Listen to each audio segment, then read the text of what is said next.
अस्सलाम वालेकुम। आज हम बना रहे हैं आलू गोश्त। हमारी बहुत रवायती और ट्रेडिशनल ये डिश है। तो आइए देखते हैं ये कैसे बनेगी। इसके लिए हमने 1 किलो गोश्त ले लिया। मटन का ले लें या बीफ का, ये आपकी अपनी चॉइस है, मगर मटन में ये बहुत मज़े का बनता है। इसके लिए हमने गोश्त को धो लिया और उसको हमने कुकर में डाल दिया। कुकर में इतना पानी डाल दिया कि वो इसमें गल जाए।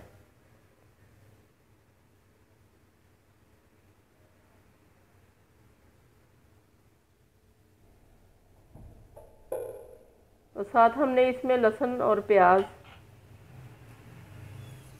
डाल दिए। प्याज हमने 2 बड़े लिए थे, 2 से 2.5 आप बड़े ले लें। और लहसुन एक पूरा हमने लिया था, इसको छील के डाल दिया। 2 चम्मच हमने इसमें टीस्पून इसमें डाले रेड चिलीज़ के, सुरख मिर्चों के, और हल्दी हमने डाली है 1/2 टीस्पून, और नमक हमने भर के डाल दिया है टीस्पून। और गलने के बाद इसको हमने भून लेना है। और जो मैंने टमाटर और सब्ज़ मिर्चें दिखाई हैं वो मैंने ग्राइंड कर ली और भूनते वक्त उनको डाल दिया। ऑयल भी मैंने शामिल कर दिया और इसको अच्छी तरह से भून लिया। जितना अच्छा भुना जाएगा उतना ही अच्छा इसका टेस्ट आएगा।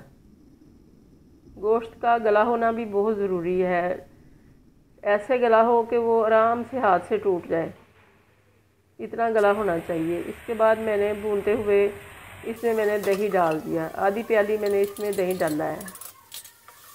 थोड़ा थोड़ा डाल के भूनते जाएं और साथ साथ 2-2 चम्मच करके तो दही के डालते जाएं।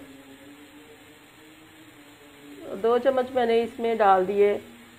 टीस्पून इसमें मैंने सिरके के डाले हैं भूनते वक्त। उससे आलू बहुत अच्छे रहते हैं, टूटते नहीं हैं गलने के बाद, और गोश्त का जायका भी बहुत अच्छा हो जाता है।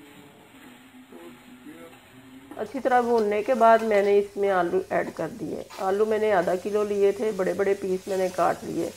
एक एक आलू के 4-4 हिस्से कर लिए। इनको अच्छी तरह से भूनना और फिर मैंने पानी डाल दिया। हस्बे ज़रूरत जितना आप शोरबा पसंद करते हैं उतना मैंने पानी डाल दिया। ये हमारे आलू गल चुके हैं। अब मैं इसमें धनिया डालूँगी और साथ मैं घर का बना हुआ गरम मसाला डालूँगी। और आप भी इसी तरह से बनाइएगा और अल्लाह करे आपकी बहुत अच्छी डिश बने। तो दुआओं में याद रखिएगा। अल्लाह हाफिज़।